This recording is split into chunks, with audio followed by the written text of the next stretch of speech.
नमस्कार दोस्तों, मैं निर्मल तिवारी एक मेल होने के बाद फीमेल आर्टिस्ट हूँ। स्कूल टाइम में मैंने बहुत मुसीबतों का सामना किया, घर में भी बहुत मुसीबतों का सामना किया। एक गरीब फैमिली से बिलोंग करती हूँ मैं। तो मैंने स्कूल टाइम में मैंने बचपन में मतलब 8th तक मैंने डांस किया। फिर 9th के बाद सीनियर क्लासेस में थोड़ा लगता था कि लोग मुझसे क्या कहेंगे, कमरे का किराया निकालना भी मुश्किल हो जाता है। वो तो थोड़ा मेरे अंदर मेरे को भक्ति भाव से ज़्यादा लगाव है। मैं लड्डू गोपाल की सेवा करती हूँ, माता रानी की सेवा करती हूँ।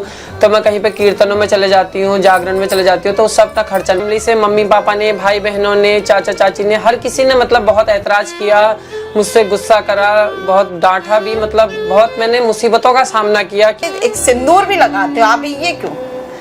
सिंदूर एक फीमेल आर्टिस्ट बन के मैं जब लुक फीमेल का बनाती हूँ तो सारा श्रृंगार करके जाती हूँ। जब कीर्तन वगैरह में जाती हूँ तो पूरा श्रृंगार करके जाती हूँ। अच्छा, मतलब एक भक्ति भाव से। तो आपके लिए अध्यात्म मैं क्या एक है? सिंदूर लगाती। सिंदूर का मेरा कारण है, मैं अपने कान्हा के लिए सिंदूर। ठंडो पानी सुनी कति मीठी बाणी, पहाड़ा ठंडो पानी सुनी कति मीठी बाणी, छोड़ने लागे नी, हाय हाय छोड़ने लागे नी।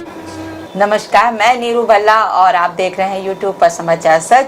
और आज हमारे स्टूडियो में हमारे साथ जो मौजूद हैं वो है तो एक मेल है, लेकिन वो फीमेल क्यों बनी, क्या वजह थी? वो एक लोक संस्कृति और कुमाऊनी संस्कृति से भी जुड़े हुए हैं। और ज़्यादा समय ना लेते हुए हम आपका तो उन्हीं से ही आपको रूबरू कराते हैं।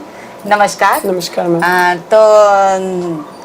नेहा, हम ये जानना चाहेंगे कि पहले तो थोड़ा सा हमारे दर्शकों को आप अपने बारे में बताएं, थोड़ी शिक्षा दीक्षा और घर बार के बारे में। नमस्कार दोस्तों, मैं निर्मल तिवारी एक मेल होने के बाद फीमेल आर्टिस्ट हूँ। तो मेरा बचपन से ही एक शौक था कि मैं एक लेडीज आर्टिस्ट बनूं और अपनी संस्कृति, जो हमारी कुमाऊं की संस्कृति है, ये मतलब आपको मैं बताऊं कि ये बिल्कुल विलुप्त हो चुकी है। तो हम इस अपनी संस्कृति को विलुप्त ना करने के बजाय अपनी संस्कृति को आगे बढ़ावा देने चाह रहे हैं। मैं एक मेल होने के बाद एक फीमेल, मैंने बहुत बड़े बड़े प्रोग्राम, स्टेज शो करे हैं आज तक। मैं ये चाहती हूँ कि हमारी संस्कृति बहुत आगे बढ़े, हमारी संस्कृति का नाम हो और हमारा कल्चर बहुत आगे बढ़े, क्योंकि हमारा कल्चर बिल्कुल विलुप्त हो चुका है। हमारे शादी ब्याह में हमारा पहले से एक छोलिया नृत्य, कुमाऊनी का सबसे वो छोलिया नृत्य से शुरुआत होती थी, जिसमें ढोल दमाऊ होता था। लेकिन अब पंजाबी बैंड को बुलाते हैं और बैंड को बुलाते हैं। हमारी संस्कृति में जो छोलिया नृत्य था वो बिल्कुल विलुप्त हो चुका है। तो मैं चाहती हूँ कि हमारा छोलिया नृत्य आगे बढ़े, हमारी संस्कृति आगे बढ़े। तो मेरी शुरुआत ये प्रोग्राम में मैं भीमताल क्षेत्र की निवासी हूँ। तो मेरा बचपन से ही शौक था डांस। मैंने स्कूल टाइम में मैंने बहुत मुसीबतों का सामना किया, घर में भी बहुत मुसीबतों का सामना किया। एक गरीब फैमिली से बिलोंग करती हूँ मैं। तो मैंने स्कूल टाइम में मैंने बचपन में मतलब 8th तक मैंने डांस किया। फिर 9th के बाद सीनियर क्लासेस में थोड़ा लगता था कि लोग मुझसे क्या कहेंगे, टीचर भी क्या कहेंगे। लेकिन जब मैंने 12th मेरा 12th का एग्जाम होना था, उससे पहले मैंने एक शो किया था स्कूल में, 26 जनवरी का शो किया था। तो उसके बाद मेरे टीचर ने मुझे बहुत मतलब ये बोला कि तेरे अंदर इतनी अच्छी कलाकारी है, तूने आज तक छुपा के रखा है। तो उस दिन से मुझे लगा कि हाँ, आज मेरे को कोई साथ देने वाला है। तो उसके बाद मैंने फिर 12th पास करने के बाद मैंने होटल में जॉब करी। होटल में जॉब करने के बाद भी मेरे को मतलब होटल मैनेजर बोलूं, ऑनर बोलूं, तो मुझे इतना अच्छा उनका सपोर्ट मिला कि उनने मेरा साथ दिया, मुझे प्रोग्राम में जाने दिया। और उसी तरीके से मैं धीरे धीरे करके आगे बढ़ी। फिर उसके बाद मैंने एक टीम ज्वाइन करी, छोलिया वाली भी टीम ज्वाइन करी। उसमें कल्चर प्रोग्राम, स्टेज शो भी करे और एक झांकी का ग्रुप भी ज्वाइन किया। तो फिर मैंने सांस्कृतिक विभाग में अपना ऑडिशन दिया। तो उस पर रजिस्ट्रेशन होने के बाद मैं अभी प्रोग्राम पे जाती रहती हूँ, झांकी में जाती रहती हूँ। तो जैसा कि आप एक मतलब उत्तराखंड सरकार से भी अप्रूव्ड है, तो आप मतलब सरकार की तरफ से भी ये छोलिया डांस जो आपने बोला, ये इसमें आपको भेजा जाता है, सरकार द्वारा बुलाया भी जाता है जब उनके प्रोग्राम होते हैं। तो जब आप जाते हो तो आप लोग को क्या सरकार को जिसका पेड वगैरह भी करती है? मैम सरकार, देखिए सरकार का ऐसा है, प्रोग्राम में भेजते हैं तो पेमेंट का वहाँ पे कुछ नहीं ऐसा है कि एक पेमेंट 1 महीने में भी आती है, 1 साल में भी आती है। पेमेंट का ऐसा कुछ नहीं है। मैं चाहती हूँ कि हमें वेतन होना चाहिए। हमारा मतलब मैम हमारा ऐसा कुछ भी नहीं है, बस मेरा रोजगार यही है कि मैं प्रोग्राम पे ही जाती हूँ, इसके अलावा ना मैं कहीं जॉब करती ना कुछ भी, बस सिर्फ प्रोग्राम पे ही डिपेंड है। तो मेरा सरकार से निवेदन है कि सरकार हम कलाकारों की भी सुने। हर कलाकारों की कहीं भी कोई भी क्षेत्र में नहीं सुनी जाती है। कोई कहीं पे स्वागत के लिए जाया जाता है, कहीं पे भी हम लोग जाते हैं, लेकिन वहाँ पे कोई भी हमें नहीं देखता है, कलाकारों की कोई भी नहीं सुनता है। अच्छा, तो क्या अच्छा खासा पेमेंट करती है? नहीं, कुछ अच्छा खासा नहीं है मैम। देखिए 800-900 रुपए दिन का पेमेंट मिलता है। अच्छा, तो फिर कितने प्रोग्राम हो जाते हैं? मुश्किल से 1 प्रोग्राम 2 प्रोग्राम मंथली हो गए, तो नहीं तो कभी 2-2 3-3 महीने भी प्रोग्राम नहीं होते। अपने कमरे का किराया निकालना भी मुश्किल हो जाता है। वो तो थोड़ा मेरे अंदर भक्ति भाव, मेरे को भक्ति भाव से ज्यादा लगाव है। मैं लड्डू गोपाल की सेवा करती हूँ, माता रानी की सेवा करती हूँ, तो मैं कहीं पे कीर्तनों में चले जाती हूँ, जागरण में चले जाती हूँ, तो उससे अपना खर्चा निकाल लेती हूँ। हाँ, तो जैसा नेहा, आपने अभी थोड़ा अपने मदर फादर के बारे में नहीं बताया, भाई बहन घर में हैं जब, तो आप अगर यहाँ आए होंगे, घर वाले भी बुरा सा मानते होंगे कि क्या आपने को लुक आपने बना रखा है। तो पहले अपने मदर फादर और भाई बहनों के बारे में क्या होता है? तो मेरे मम्मी पापा हैं, मेरा एक मुझसे छोटा भाई है, मुझसे बड़ी दीदी है, उसकी शादी हो गई है। तो जब मैंने मतलब ये चीज शुरू की, तो मेरे फैमिली से मम्मी पापा ने, भाई बहनों ने, चाचा चाची ने, हर किसी ने मतलब बहुत ऐतराज किया, मुझसे गुस्सा करा, बहुत डांटा भी। मतलब बहुत मैंने मुसीबतों का सामना किया कि मुझे यही करना था कि मुझे अपनी संस्कृति को आगे बढ़ाना था, कि मुझे कुछ करके दिखाना है, मुझे कुछ बन के दिखाना है।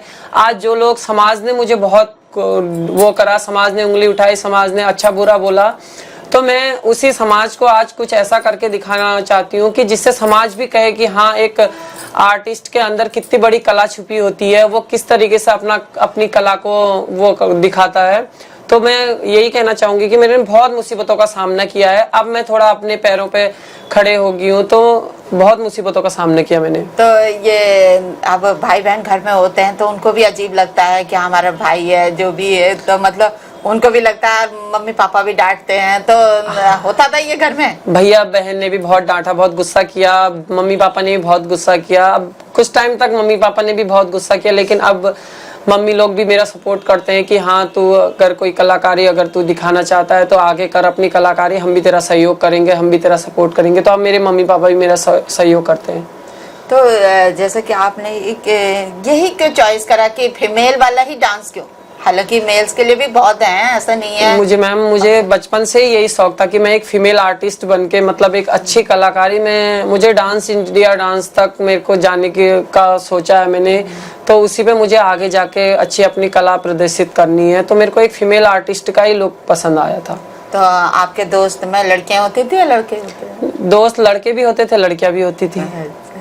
तो जैसे कि आपने ये एक कन्वर्ट किया मेल से फीमेल में जाने का, जो आपका चेंज था, तो इसमें बड़ी दिक्कतों का सामना करना पड़ता है, क्योंकि समाज है ना, हर चीज को एक्सेप्ट करने में बहुत टाइम लगता है।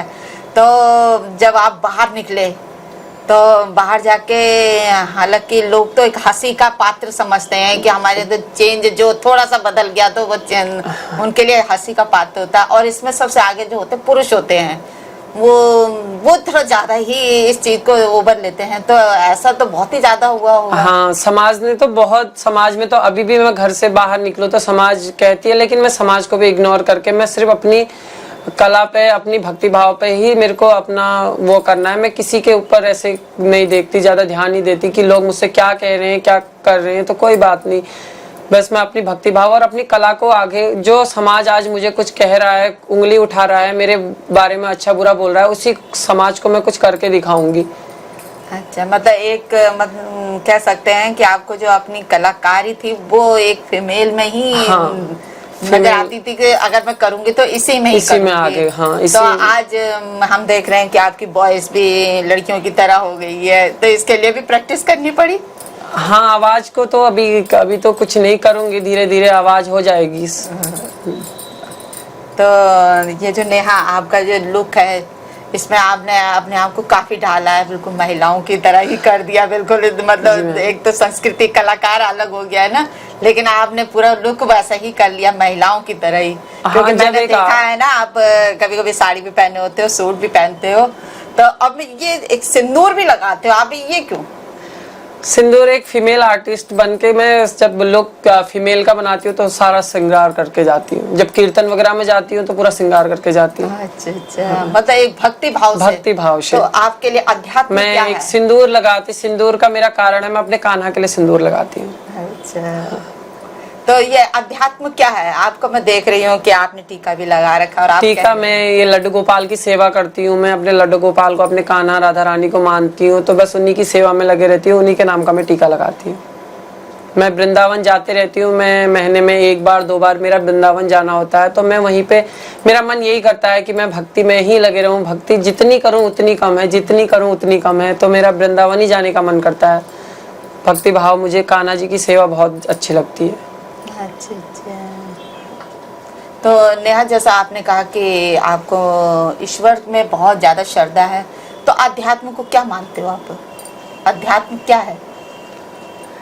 ये एक आपने मतलब एक अपनी क्षमा हेतु एक अध्यात्म को अपनाया है कि मैं माफी चाहती हूँ ईश्वर से अगर मैंने अगर गलती करी है, तो इस वजह से कि नहीं आपका एक रुझान है कि मेरे को अध्यात्म की तरफ जाना है? हाँ, मुझे एक मतलब मैं ये चाहती हूँ, मैं समाज सेवा भी करना चाहती हूँ। मैं एक अपने गोपाल जी की सेवा करती हूँ, बस जितनी मुझसे हो सके मैं उतनी सेवा करती हूँ। मतलब इसे कोई पश्चाताप नहीं, कोई हाँ नहीं, मैं यात्रा में भी जाते रहती हूँ। मैं अभी तक मैं बहुत यात्रा कर ली। मैंने शिव जी के 12 ज्योतिर्लिंग पूरे कर लिए हैं और सारे मतलब मैंने सब कुछ आधी से ज्यादा यात्राएं कर ली हैं मैंने। तो बस मैं सिर्फ भक्ति भाव में ही लगी रहती हूँ। मैं बचपन से ही मेरे को शौक था कीर्तन का, गाने का, बजाने का, नाचने का, तो उसी में मैंने अपने आप को ढाल लिया है। तो कभी जॉब वगैरह के बारे में नहीं सोचा? जॉब मैंने 12th के बाद 3 साल जॉब की होटल में पहले मैंने 1 महीने वेटर का काम किया। उसके बाद जो मेरे ऑनर थे उनने मुझे सीधे रिसेप्शन में ही रखा। उनने मेरा बहुत सपोर्ट किया। उन्हीं ने मुझे अपने होटल से, मैं प्रोग्राम के लिए, जब मुझे प्रोग्राम आते थे, मैं प्रोग्राम के लिए रात को भी जाती थी, दिन में भी जाती थी, वो मुझे लाना ले जाने भी करते, बहुत सहयोग करते थे मेरा। मैं भीमताल में जॉब करती थी होटल में। तो जो आपने इतना समय, ये कितने साल के हो आप? अभी मेरी 24 है, लेकिन इस बीच में आपने काफी चीजें हाँ, मैंने बचपन से ही मैंने बहुत ज्यादा मैं आपको बताऊं, मैंने दुख भी झेले हैं, सुख भी देखे हैं। मैंने बचपन से अभी तक मेरी 24 साल की उम्र होगी, तो मैंने बहुत कुछ देखा है, बहुत कुछ घूम लिया है। जितना मैंने सोचा नहीं था मैंने उतना कुछ घूम लिया है। मैंने कभी इतना नहीं सोचा था। जब मैं घर से पढ़ाई करती थी स्कूल में, तब भी मैंने नहीं सोचा मैं आज वहाँ देख पाऊंगी, वहाँ देख पाऊंगी, ये कर पाऊंगी, वो कर पाऊंगी। लेकिन आज मैंने बहुत कुछ देख भी लिया है, बहुत कुछ घूम भी लिया है। तो आपके साथ कभी ऐसा वाकया हुआ, कोई अच्छा यादगार पल आपके साथ, जब इस बीच में आपके इतनी जिंदगी में कोई ऐसा कोई यादगार पल जो आपको हमेशा कोई मन को छूने वाला? यही प्रोग्राम वगैरह ही है, ऐसा तो कोई वो नहीं है। बस मैं कान्हा जी ही है, मेरे यादगार पल है कान्हा जी है। मैं उन्हीं की सेवा लगे रहती हूँ। वृंदावन जाके बस वहां से आने का मन नहीं करता मेरा, यही है। तो ये जो आपने बताया शुरू में कि निर्मल नाम है आपका, तो निर्मल और नेहा का क्या मैच है? देखिए, मेरा नाम बचपन से ही मतलब मेरे घर वालों से मेरा हर उस पर मेरा नाम निर्मल ही है। लेकिन जब मैं अपने घर से चले गई थी, घर से कुछ परेशानियों से, कुछ दुख से, लोगों के कहने सुनने से मुझे बहुत परेशानी थी, तो उसके बाद बीच में मेरा थोड़ा कुछ ऐसा ही हो गया था जिससे मैं घर छोड़ के चले गई थी। तो घर छोड़ के मैं ट्रांसजेंडर में चले गई थी दिल्ली में। तो मैं वहाँ पे जाके मेरा नाम चेंज हुआ नेहा करके। अच्छा, आप ट्रांसजेंडर से पास भी रहे हैं? हाँ, मैं तो लेकिन 1.5 आप, जहाँ तक हमने सुना है कि जो ट्रांसजेंडर है इनका एक लाइफ, इनके स्टाइल अलग है हम लोगों से, बिल्कुल आम लोगों से अलग है। तो बड़े मुश्किल हो, क्योंकि आप वो नहीं हो ना, एक नहीं। हाँ, तो बड़ी बहुत मुश्किलों का सामना करना पड़ा। हाँ, मुझे समाज में बहुत अच्छी दृष्टि से नहीं देखा जाता उन्हें। हाँ, मैं जब ट्रांसजेंडर में गई थी तो मैंने वहाँ पे बहुत मतलब मुसीबतों का भी सामना किया। अच्छा, मुझे वहाँ पे कुछ भी नहीं आता था। उनकी ना कोई उनका नाच आता था, ना गाना आता था, ना उनकी भाषा समझ, क्योंकि ट्रांसजेंडर की जो लैंग्वेज होती है वो कुछ अलग होती है हम लोग से। वो लोग फारसी में बात करते हैं। तो वहाँ पे भी बहुत मुसीबतों का सामना करना पड़ा। उसके बाद फिर मैं वहाँ से आ गई थी, 1.5-2 साल बाद आई। तो फिर मेरे को यहाँ पे मेरी हल्द्वानी मुखानी में एक गुरु है, तो वो मिली थी। उनने मेरा बहुत सपोर्ट किया। मैं ये नहीं कह सकती कि ट्रांसजेंडर अच्छे बुरे, मैं कुछ नहीं कहूँगी, अच्छे ही होते हैं। जो यहाँ पे मेरी गुरु है मुखानी में, उनने मेरा बहुत सपोर्ट किया कि ट्रांसजेंडर की तरफ ना ढल के तो अपनी कलाकारी को अपनी आगे प्रदर्शित कर और आगे बढ़। जिससे आपका ही नहीं हमारा भी नाम रोशन होगा। तो मैं अपनी कलाकारी के लिए, मेरी गुरु ने मेरा सपोर्ट किया, तो उन लोग ने मेरा सपोर्ट किया, सहयोग किया, तो तभी मैं अपनी कलाकारी की तरफ आगे बढ़ी। तो नेहा, जैसे आप कलाकार हो तो आपके कोई फेवरेट कलाकार भी होंगी? हाँ, मेरी फेवरेट कलाकार में आर्टिस्ट मैं बताऊं तो एक नेहा कक्कड़ मैम है और श्रीदेवी मैम थी।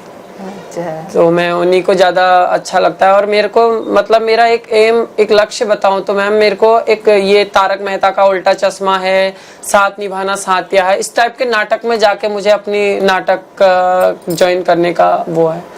तो मैं चाहती हूँ कि इसमें जाऊँ, इच्छा है मेरी। अच्छा, कि आप भी जाके मतलब टीवी में या बॉलीवुड में जाके जुड़े? बिल्कुल मैम। तो नेहा, जैसा कि अब आपने जो ये कि मेल से फीमेल का जो बना रखा है, लुक बना रखा है आपने, जो एक आपका इस तरफ रुझान भी है, तो ऐसे कई कलाकार हैं जिनको फीमेल्स में ज़्यादा डांस वगैरह में ज़्यादा इंटरेस्ट होता है। जी मैम। तो आप उनके कलाकारों के बारे में के लिए कुछ संदेश दें। मैं जैसे कोई मेरी तरह मेल से फीमेल अपनी कला प्रदर्शित कर रहा है, तो उन कलाकारों से मेरा निवेदन है कि आप अपनी कला पे, क्योंकि देखिए हमारा एक रोजगार, मतलब एक रोजगार ही कहेंगे जिससे हम अपना गुजारा कर सकते हैं। तो ये मेरा कलाकारों से निवेदन है कि ये एक शर्मिंदगी महसूस ना करें अपनी कला प्रदर्शित करने में। आप लोग अपनी कला प्रदर्शित करिए और एक ये अपना लक्ष्य या एम बना के चले, तो अपना रोजगार बना के चले, तो बहुत अच्छा रहेगा। बहुत बहुत धन्यवाद नेहा। तो ये थे हमारे साथ नेहा। मेरा YouTube में चैनल भी है मैम, मेरा निर्मल तिवारी करके YouTube में चैनल है। अच्छा, तो जैसा कि तो उसमें मैंने अपनी डांस की वीडियो वगैरह, अपने गाने की, मैं थोड़ा थोड़ा तो ज़्यादा तो नहीं, कीर्तन वगैरह, थोड़ा कुमाऊनी गाने वगैरह गा लेती हूँ। अच्छा, बिल्कुल। तो थोड़ा सा हमें गा के सुनाइए। तो मैं कुमाऊनी का गाऊंगी। पहाड़ा ठंडो पानी, सुनी कति मीठी बाणी, पहाड़ा ठंडो पानी, सुनी कति मीठी बाणी, छोड़ने लागे नी, हाय हाय छोड़ने लागे नी, पहाड़ में हिमालया वादेव तरुणी, पहाड़ में हिमालया वादेव तरुणी, देवी देव वास कुनी, देव भूमि कुनी, देवी देव वास कुनी, देव भूमि कुनी, देव भूमि छोड़ी बेरा जानने लागनी, देव भूमि छोड़ी बेरा जानने लागनी, जानने लागनी, हाय हाय जानने लागनी। आप जैसा कि कान्हा के भी प्रेमी हैं, तो आप दो गाने, दो लाइन उनके लिए भी सुना दीजिए। कान्हा के लिए मैं गाऊंगी।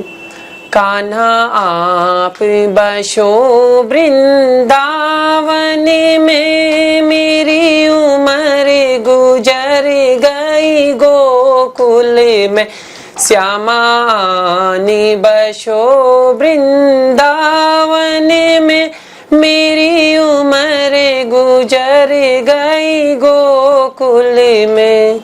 बहुत बढ़िया नेहा। तो ये थी हमारे साथ, देखिए, उत्तराखंडी कलाकार नेहा निर्मल तिवारी। तो जैसा कि निर्मल ने बताया भी कि मेरा यूट्यूब चैनल है, तो आप जरूर सर्च करिएगा। और इसी तरह हम स्वस्थ रहिए, खुश रहिए और अपने आसपास सफाई का ध्यान रखिए और हमारे साथ ऐसे ही जुड़े रहिए। नमस्कार।